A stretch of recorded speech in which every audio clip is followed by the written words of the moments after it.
So what we want from all of this is a list of properties, somehow, a desirable list of properties that our measure of entanglement satisfies. So what are these properties? The first property that we would like of any entanglement measure, so we're going to write a wish list, I guess, is that the entanglement measure doesn't increase under LOCC.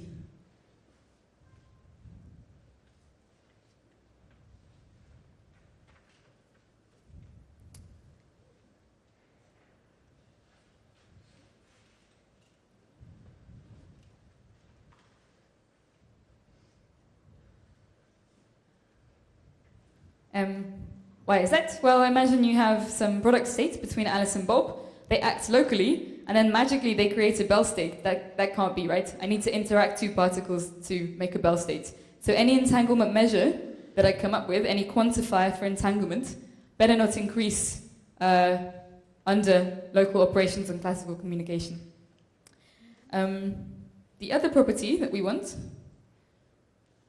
for any entanglement measure is that it's faithful.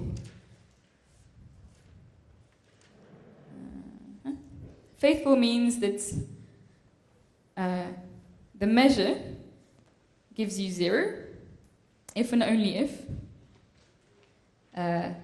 rho is in the class of separable states.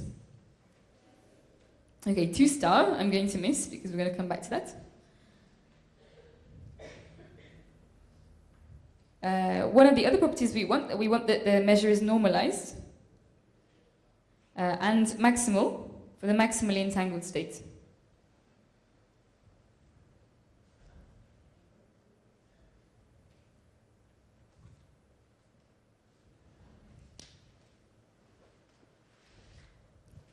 This means that if I apply this measure, so this is a function, right, onto some states. Well, I can choose this, I can normalize it however I like, but in many cases, we get log base 2 of d. It's for the maximally entangled Bell states, for example.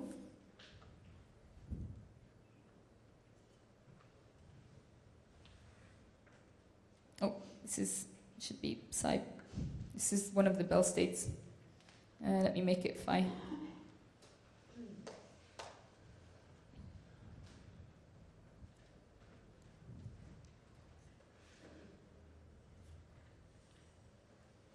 So for any other state that's not the maximally entangled state, this measure will give you some number less than what you define the maximum to be.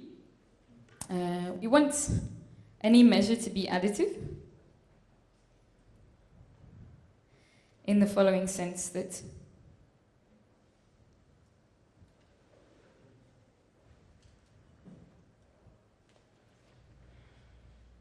if I have 2 subsystems, say of Alice and Bob, then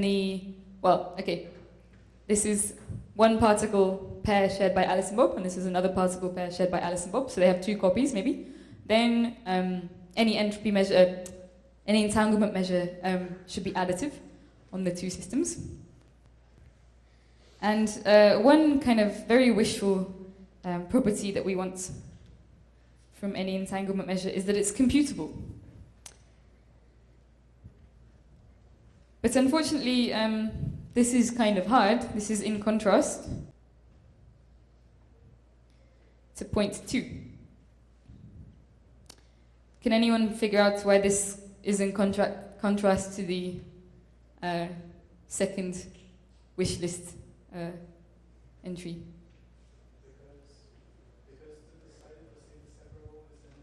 Exactly. So the answer, the correct answer, which was given, is that otherwise it would be very easy to check separability.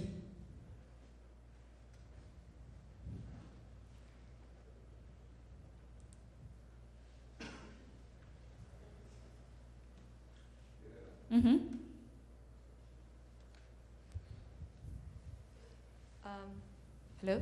Hey. And point 3 shouldn't be a stricter condition, like it has to be less than log 2 and only that value for the maximum entanglement. Oh, sorry. It can take that value for...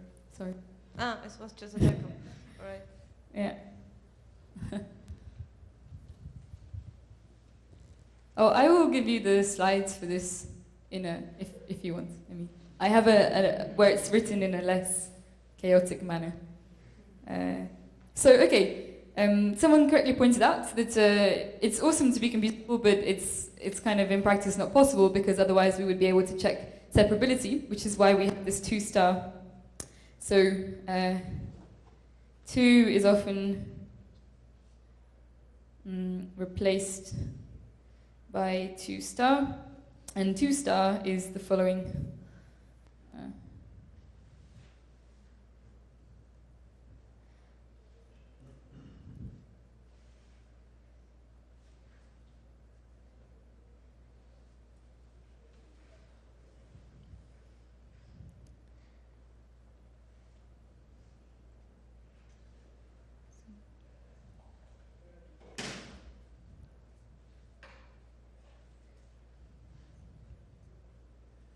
All right, what does this mean?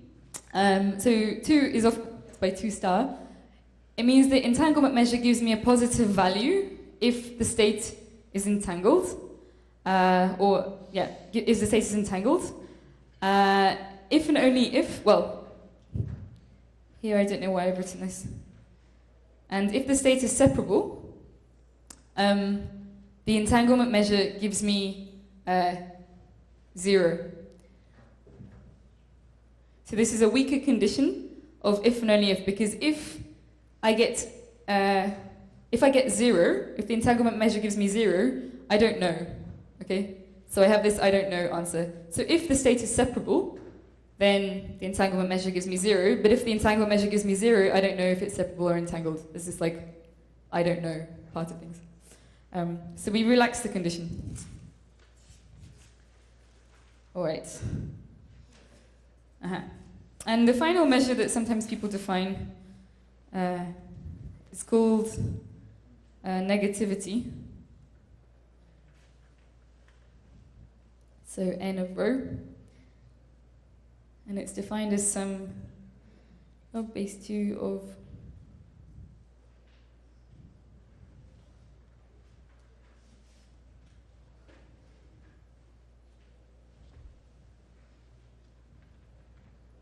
so this is the trace norm, the regular one.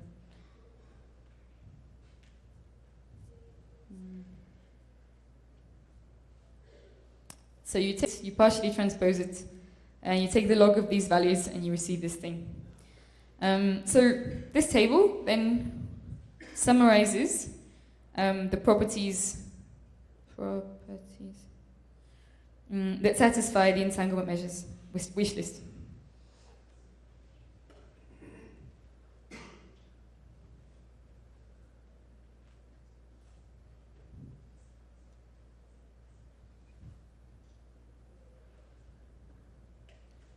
Okay, so not increasing under LACC, I mean, you have to have this, otherwise your entanglement measure is crazy.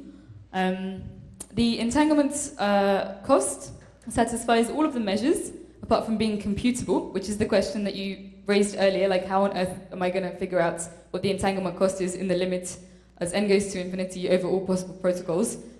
I don't know. The negativity is obviously computable, like it's this very deterministic function, you just put everything in, but it's not faithful. Faithful is this property that we want here, but it's good in the sense that if we relax that property, so if I get entanglement measure 0, I have this I don't know, so it satisfies that. And the others, so for the entanglement measure for distillation, it's kind of a bit rubbish, and we don't even know if it's additive or not. Okay, so there are many different measures, many different ways of quantifying entanglement, and depending on which one you look at, it will satisfy different properties and give you different numbers. Okay.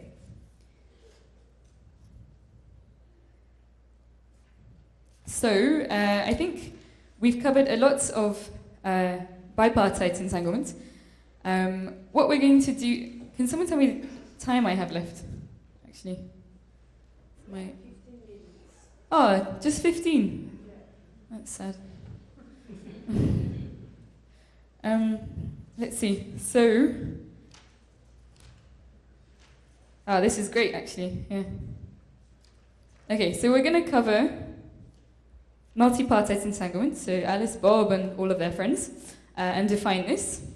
And then in the last lecture, what we're going to do, so on Friday, after the Casalama party, we're going to put together everything we've learned and kind of go through a paper which uses all of the techniques, so Schmidt number, Schmidt rank, building a witness, how on earth you do it in experiment, and we'll answer the question, why do we do high-dimensional entanglement? Okay, so the build-up is coming. What is multipartite entanglement then? Multipartite entanglement is defined in the following way. So you have a fully separable state of, let's say, parties 1, 2, and 3, if you can write it in the following way, obviously. The state is called biseparable, and here things get a bit more complicated if you can write the states in any of the following ways. So there's some or between these. 2, 3. So I'm just going to stick with the example of 3 parties because it's the first non-trivial case. 3, 2. 1, 1. Sorry?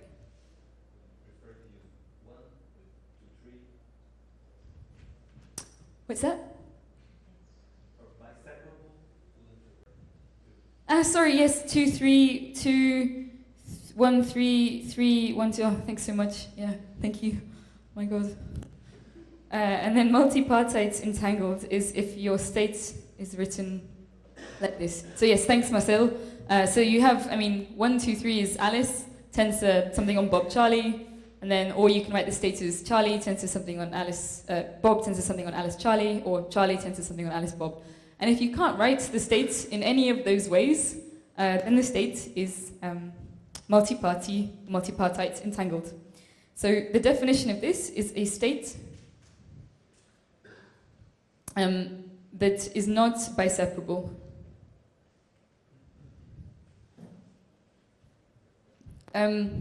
Which is actually how you classify multipartite entanglements in the first place. So if you look at every possible bipartition, so imagine you have more than 3 parties now, you have like 5 parties, you need to look at all possible cuts, 2, 3, 1 versus 4, 3 versus 2, all of them across all the parties, and if none of them can be written like this, then your state is multipartite entangled. So, yes, let's write then the following thing.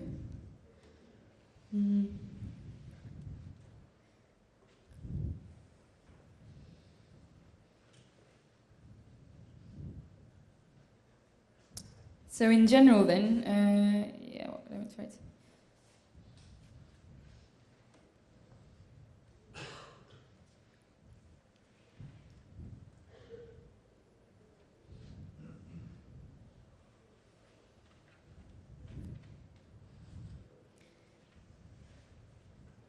So you have some set A, and then what you do is you group the parties into little groups alpha.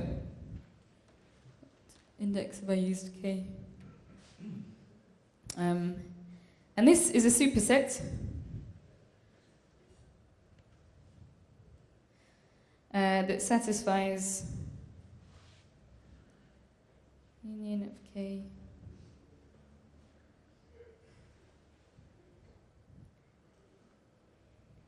All of the parties. So these alphas, if I join them all together, I get back all of the parties. So what I've done is I've taken all the parties and I've split them into some number of groups.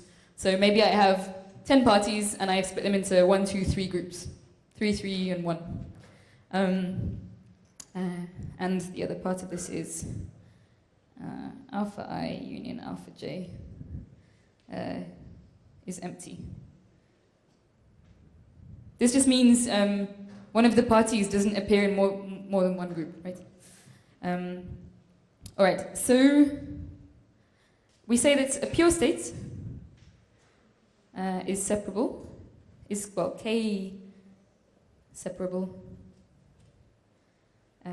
when mod alpha equals K, mod A, sorry, and the entanglement depth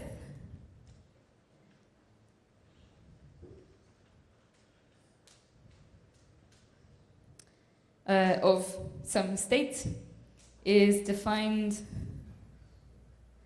as the max over I of the groups I. So, okay, let's do an example because I'm not sure what that means. So let's say you have A, which is your big set of all the parties, and you split them like this. Let's do 1, 5, 6, 2, 3, 9. Quite, I really went to town on this. 10, 11. My God. All right. So this is, alpha 1 and so on. This is, alpha 5. So what is the entanglement depth of this example? 4. The entanglement depth is 4 because the largest group is 4 parties, right? So largest number of parties. So the entanglement depth is 4. And, the number of groups, it's 5 separable, right? Because I have 1, 2, 3, 4, 5 groups.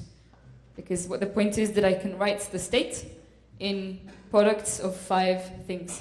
So each term contains one of the groups. So this mod alpha is 5. So the corresponding state is 5 separable.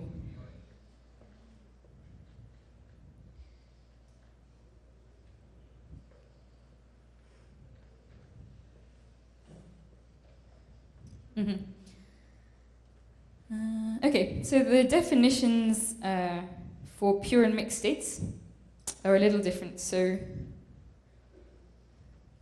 for pure states,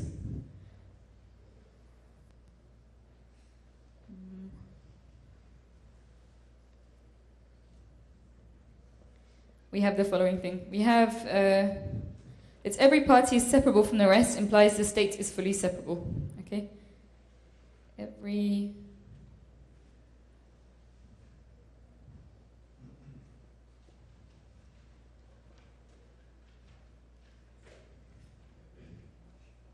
implies that the state is fully separable. And okay, that's the first point. And the second point, also for pure states, is that every party is entangled with all the rest implies that the state is multi-party entangled. So every party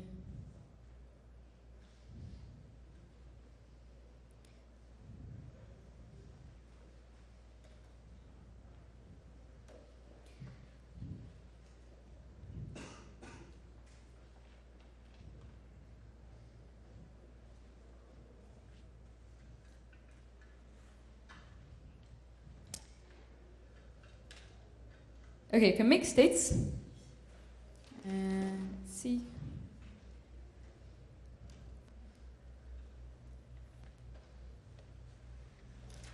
Well, for mixed states, the only thing we can say is it's a mixed state. Is K separable? Is K separable if there exists a decomposition? So some decomposition to say such that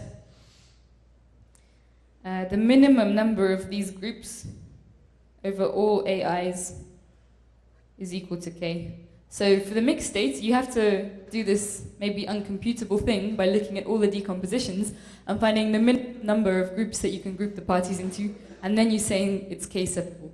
But the other two statements do not generally hold. How much longer do I have? 10? Really? Okay, well, in the last, let's just do one more example, and then I think, yes, this is the last thing we'll do. So, okay, here's an example. Here's some states, rows, some mixed states, mixed with P and 1 minus P, convexity, 3 parties. So we have Alice and then tensor Bob Charlie, and then Alice Bob, tensor Charlie. This state is 2 separable, right? Because the minimum number of terms in each sum is 2. It's entangled with respect to the partitions 1 against 2 and 3, 2 against 1 and 3, and 3 against 1 and 2. So this implies that point 1 is no longer true. So point 1 for mixed states, so that every party is separable from the rest, implies the state is fully separable. Here is an example of a mixed state where every party, Alice, Bob, Charlie, is separable from the rest, but the state is not fully separable. And, well, in the second example, which shows that the second point is no longer true, the second point being that every party is entangled with the rest, means that the state is multipartite entangled. You can find an example of some mixed state between Alice, Bob, and Charlie that you can decompose like this, or in some other decomposition with QIs, Alice, Bob versus Charlie, or in some other decomposition with RIs, Bob versus Alice, Charlie, that is not equal to any decomposition where the 3 are separable. So this implies that even if the state is entangled with all of the other parties, it's not necessarily multipartite entangled. And I think with this we'll stop today. Thank you.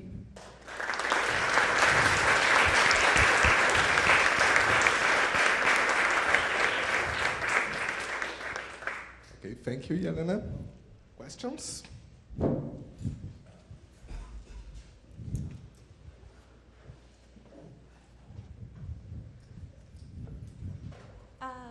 I didn't understand the part of multipartite entangled. Let's if you take your parties and you divide them in the alpha groups. No, please go back to the, yes, that one. So, in your example in red there, the first group is 1, 5, 6. So 1 is entangled with 5 and 6, but I don't see how is it entangled with 2, 3, 9, and all the others.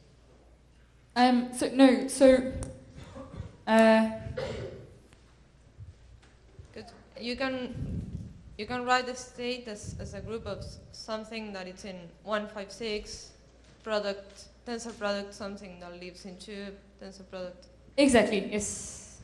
So, don't you have your entanglement inside each tensor product?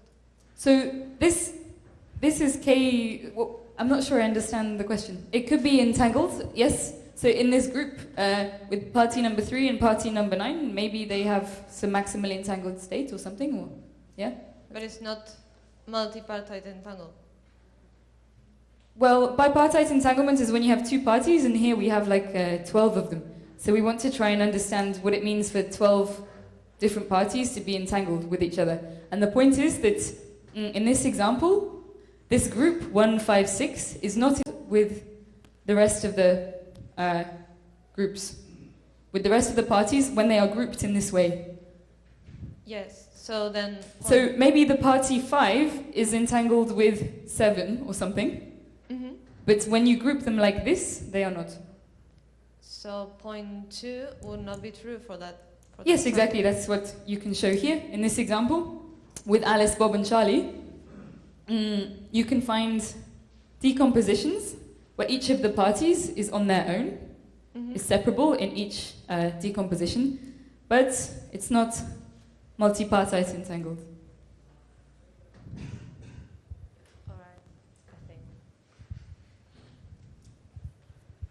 Other questions?